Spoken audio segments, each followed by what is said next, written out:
Hello and welcome to TV on TV. I'm State Representative Tommy Vitolo.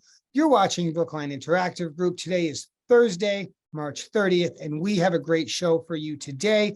We have town meeting member and select board candidate Arden Reamer. We've got an interview from a few days ago where we discussed her history, her vision, her priorities, all that and more after the flip. But first, as always, the news. A United States federal judge has ruled that former Vice President Mike Pence must testify before prosecutors in the investigation of the 2020 presidential election and former President Donald Trump's role in the events of January 6, 2021. The judge also ruled that Pence has the right to remain silent on questions regarding his individual role in the insurrection. 3 9-year-olds and 4 adults lost their lives on Monday morning after 28-year-old Audrey Hale shot up a private Christian elementary school in Nashville. The shooter legally purchased 7 guns from 5 different local gun stores, including the AR-style weapons she used at the Covenant School. She was killed by Nashville police at the scene. The Silicon Valley Bank, which was just recently closed following the largest bank failure since the Great Recession, has a new owner, First Citizens Bank, based in North Carolina. This leaves First Citizens able to obtain a large portion of SVB's assets, but specifies the bank and the government will share in any loan losses. Senator Elizabeth Warren has announced that she will run for a 3rd term in 2024, promising to more strictly regulate banks, pass a wealth tax, and modernize transportation here in Massachusetts. Political activist and former state representative Mel King of Boston died Tuesday morning at the age of 94. King was the first Black person to reach a mayoral general election in Boston. Brookline residents Betsy DeWitt, Ruth Ellen Fitch, and Jane Piercy were honored last night as 2023 Women of the Year, the honor bestowed by the Brookline Commission for Women. That's the news, folks. Stay tuned, and after the flip, we're going to have a great conversation with Select Board candidate Arden Reamer. Stay tuned here on Brookline Interactive Group. And we're back here, TV on Brookline Interactive Group, with today's guest, Arden Reamer. Arden is a town meeting member from Precinct 8 and running for the Select Board. Arden, thanks for being on the show. Tommy, thank you so much for having me. I am really excited to be here this morning and really excited to be running for Select Board. Well, we're going to get there, but before we get there, I'll ask you what I ask everybody. Arden, what have you been doing your whole life? Oh, wow, Tommy, that's a long answer, but I'll try to be as brief as possible. I love this town. My family moved here to Brookline in 1981. Now, I'm not going to tell you how old I was because I don't want everyone to know the answer to that, but we moved here in 1981 to Coolidge Corner. My dad was starting a business and we came here for many of the reasons that families come here, to the great urban location and the schools and just the great sense of community that's here. And boy, did I feel that growing up. We soon moved to Chestnut Hill. That's where I grew up. I had a great group of friends. I loved shopping at the Chestnut Hill Mall, as it was called then. Now it's the street, of course. And I went to school at Beaver Country Day, where Dave O'Hara was my basketball coach and gym teacher, and soon went over to the devotion school and became eventually my kids' principal. And that's the sense of community we have here in Brookline. I went off to college and graduate school, and then I returned here to raise my family here. And that's really when all the political fun started. It was 2015. My kids were in school at Devotion, and we were facing a debt exclusion to renovate the Devotion school. And that's when I jumped in and started advocating politically for the public schools of Brookline and what it really means to be a community member here in Brookline. But my mom, she lives here too, and she was able to help me, which was really great because, of course, being a mom and balancing my kids, it was great to have the help of my mom, who is now a senior here in Brookline as well. So fast forward a couple of years and being politically involved, working on some volunteering on some campaigns, I was really very excited to run for town meeting a couple of years ago with the pandemic so that I was able to do my part for the town of Brookline. And I've now done that campaign now 2 years in a row for town meeting, because of course we were all re-precincted last year. And now I'm tackling the select board. But before we move on, I just want to talk about one quick thing. Before I became a stay-at-home mom, and I had completed my MBA at Boston University in public nonprofit management and finance, I actually worked as a budget analyst in the Executive Office for Administration and Finance, managing the $900 million public safety budget.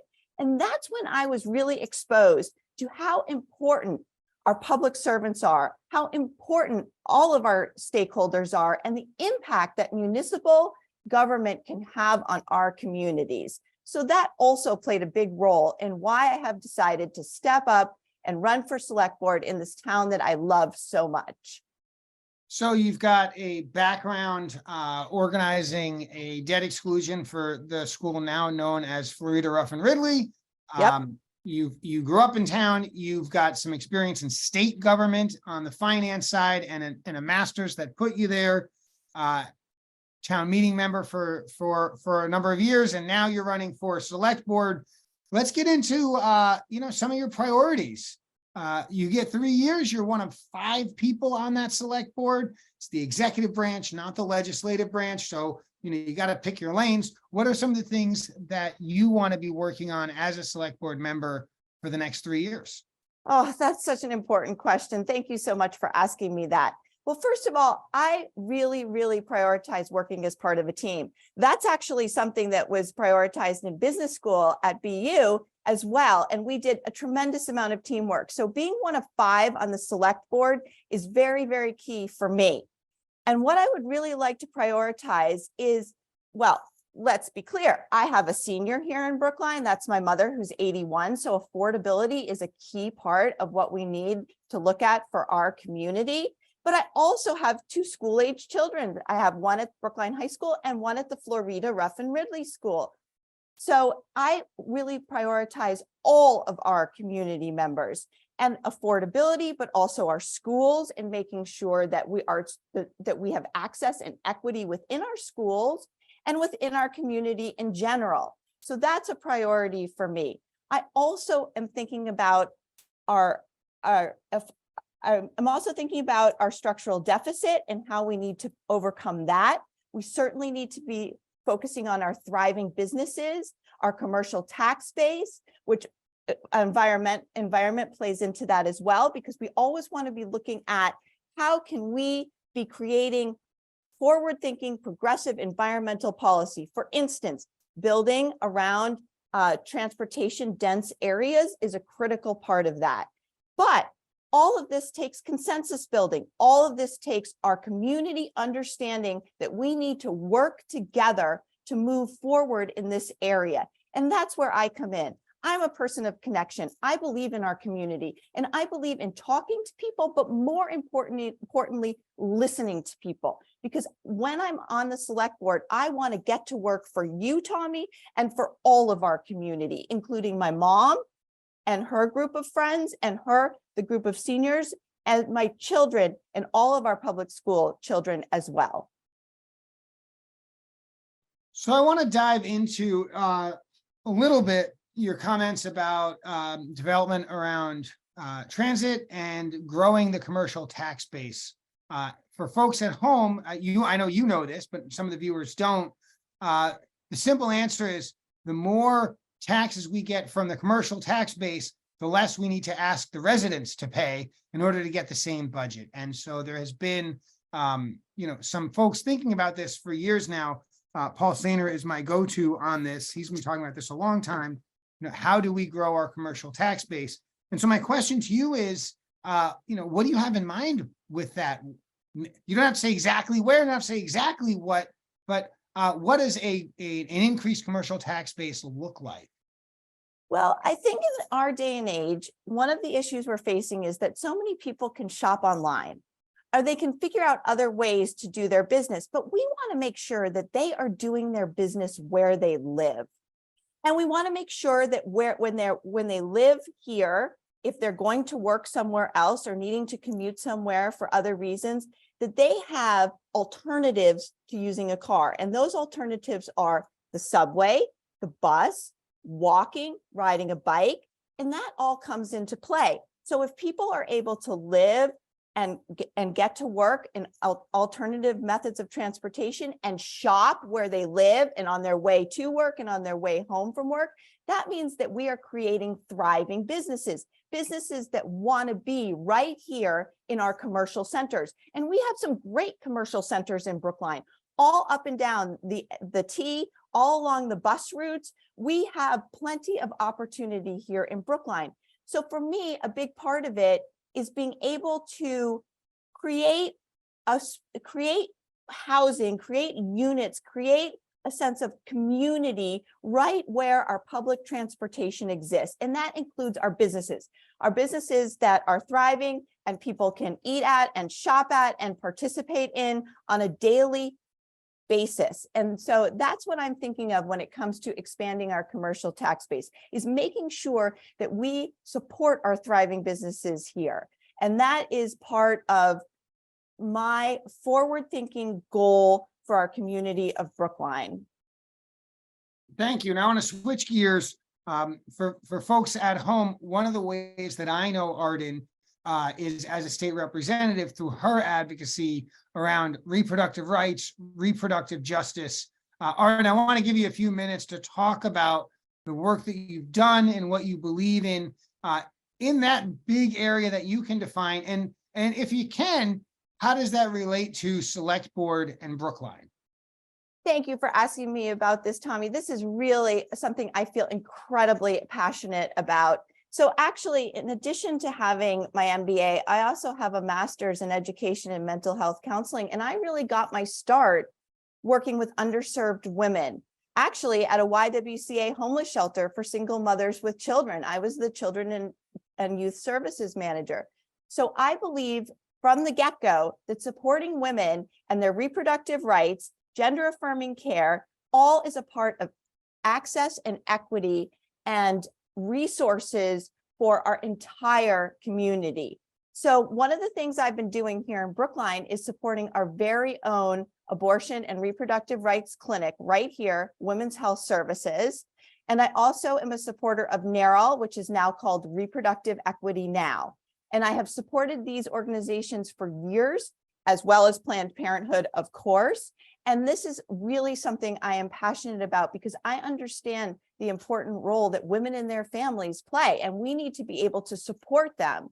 So the latest thing that I have done with Rebecca Stone and the Brookline Commission for Women, as well as a few other co-petitioners, is I am co-petitioner of Warrant Article 20. And you will all be hearing more about that. But that is Safe Haven Brookline, protecting reproductive rights and gender affirming care right here in our own town. Because even though you might think that we're safe here in Brookline or in Massachusetts, that is not the case. We are actually awaiting a order right now from a federal judge in Texas, which would overturn an FDA-approved abortion medication that has been on the market and approved by the FDA for decades. So we are not safe here in Brookline, and that is a big part of my platform as well. Women's equity and women's reproductive rights. Thank you. Now, you mentioned several times your mother lives in town, and you talked about senior issues. Lay out for us put some meat on the bones when we're thinking about senior issues as they relate to town government and the select board. What do you have in mind? Where do you think we go with these things? So I've been hearing from a lot of seniors on the campaign trail, which is really, really great that they are advocating for themselves, but more importantly, that I can help advocate for them. So seniors are, I think overall, it's very hard to stay in Brookline because Brookline is so expensive. And obviously our taxes are going up for a whole host of reasons. So I would like to look at ways that we can help seniors be able to stay here in Brookline and live comfortably. And that includes financially. So we can look at ways that we can hopefully help ease their tax burden and make it more affordable for them. And my mom, of course, is very involved with the senior center, which just does such a wonderful job of really reaching out to seniors and being there for them to hear what their needs are. As a matter of fact, my mom did an exercise class throughout the pandemic on Zoom through the senior center. It was great. She met so many seniors that way. And by the way, I'll just give a shout out to her. Her name is Sue Reamer, and she's 81 years old. Go, Mom. And anyway, so I've just been very impressed with all the resources that are available here for seniors, but we can always do more, right, Tommy? We can always do more. And that's what I'd like to do on the select board. You referenced affordability, and you also referenced sort of for seniors and transit. Tell us about affordability in Brookline more broadly, and where, in the context of a regional housing marketplace and in the context of federal and international monetary policy and influence, where does the select board play a role in affordability for people who live in Brookline or want to live in Brookline? Right. Well, I'm going to be blunt here. I think zoning is a big part of it. I mean, let's be real. We have to be able to create zoning that offers the option for building not just super luxury, most expensive units, because we certainly see a lot of that going on around town, but we need to be able to build zoning for all socioeconomic groups, which includes affordable housing, but also the middle income folks as well. So of course, we're going to be have the MBTA Communities Act. We'll be looking at that and complying with it by December of 2023. That's a big issue for town meeting coming up in November. So whether or not I'm on the select board or a town meeting member in precinct 8, of course, I am going to be talking with my constituents, but more importantly, listening to my constituents, especially here in precinct 8 and in North Brookline, where we're talking about the Harvard Street corridor as a place that would be part of the compliance with this MBTA Communities Act.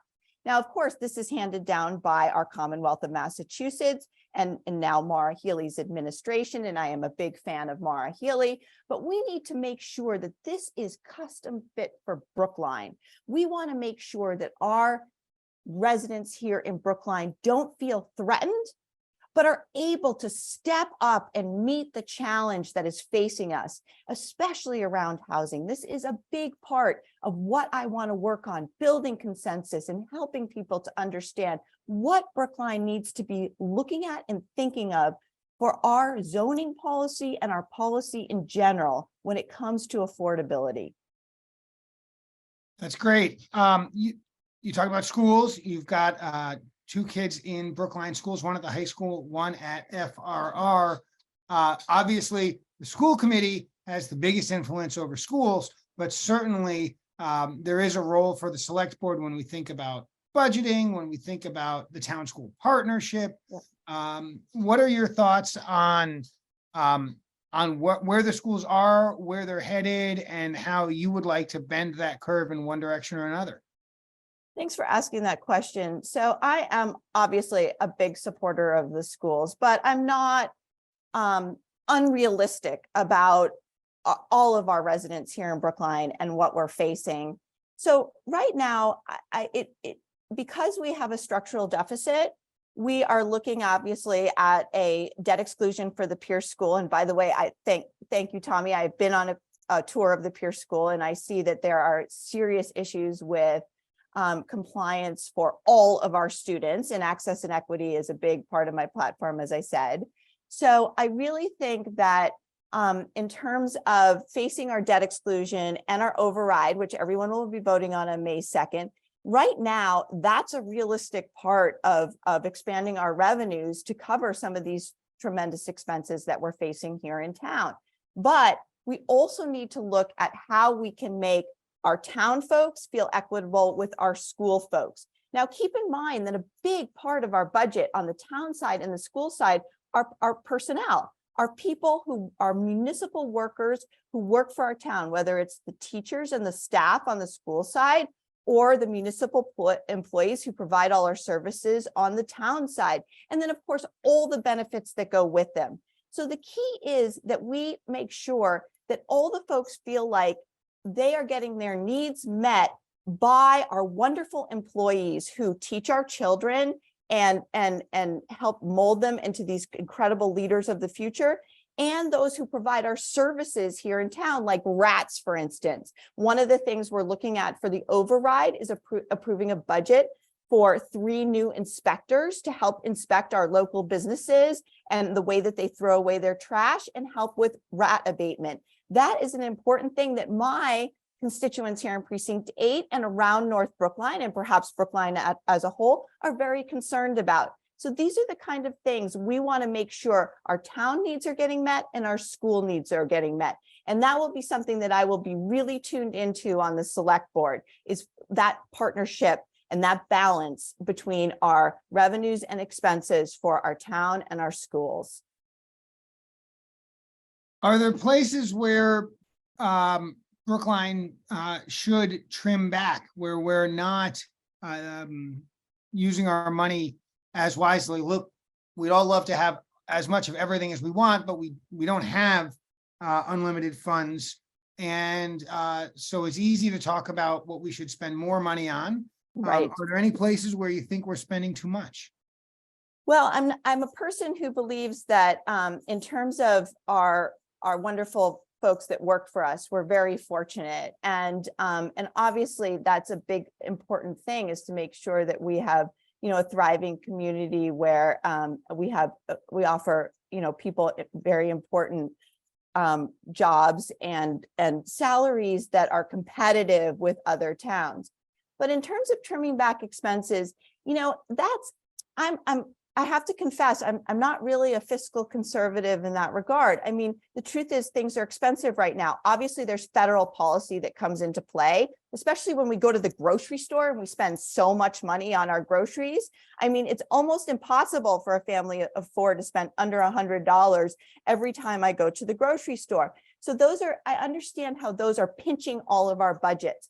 But the reality is, if Brookline is going to stay a thriving community and become even more so, it's really hard to consider where we can trim any of our budget, because it's not fact. These are things that are really important. So of course, I understand that there is a debt exclusion on the ballot to rebuild the Pierce School, but Pierce School is in decrepit condition. It is non-compliant with all of our students. And having my children go to the beautiful 22 Tappan building at Brookline High, and the Ruffin Ridley School, which just has state-of-the-art classrooms, science labs, I mean, multi-purpose room. And so I really want to be very cognizant of what I say when I talk about cutting expenses, because the truth is, as our town expands and grows and more people live here, I find it very hard to consider how we can actually trim down. But we do need to be economical, and we need to be thoughtful in how we spend our money. And that's where I come in on the select board, because that's really what I want to do, is be economical and thoughtful. Thank you. That's really helpful. Put some context on things. Of course, it's a big budget, but we didn't get there all at once. Incremental progress and reviewing it throughout. Anything else that I haven't brought up that you want to make sure folks are thinking about in the context of the next 6 weeks or so? Oh, Tommy, thank you. Well, folks, I really don't want you to stop thinking about me, Arden Reamer, running for select board, because I really care about what you have to say to me. Please get in touch with me. Go to my website. It's Arden, ARDEN, 4, the number 4, Brookline.com. Arden, number 4, so Arden4, Brookline.com. Please come.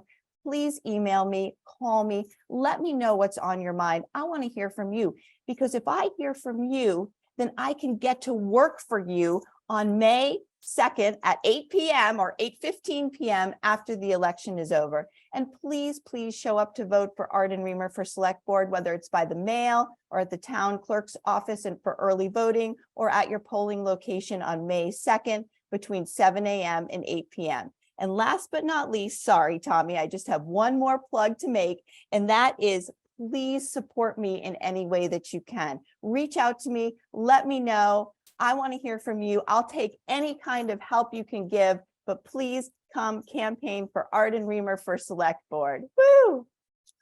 Arden, as you know, Brookline Interactive Group does an election night show. I happen to be the host. We'd love to have you on if you are successful in the race. And we would encourage you, if you have a party that night, to put the show on TV so everybody at the party can get the results and everybody hears about it at the same time. Arden, you've been a wonderful guest. Thank you for appearing on the TV show hosted here on Brookline Interactive Group. We wish you nothing but the best, nothing but success. And folks, you heard it, Arden for Brookline.com. Check her out, and whether or not she's your cup of tea, we want you to go ahead and get out and vote on Tuesday, May 2nd. Polls are open from 7 a.m. to 8 p.m. Arden, thanks so much for coming on our show, and we'll see you around town. Bye, everyone. Thank you. Bye, Tommy.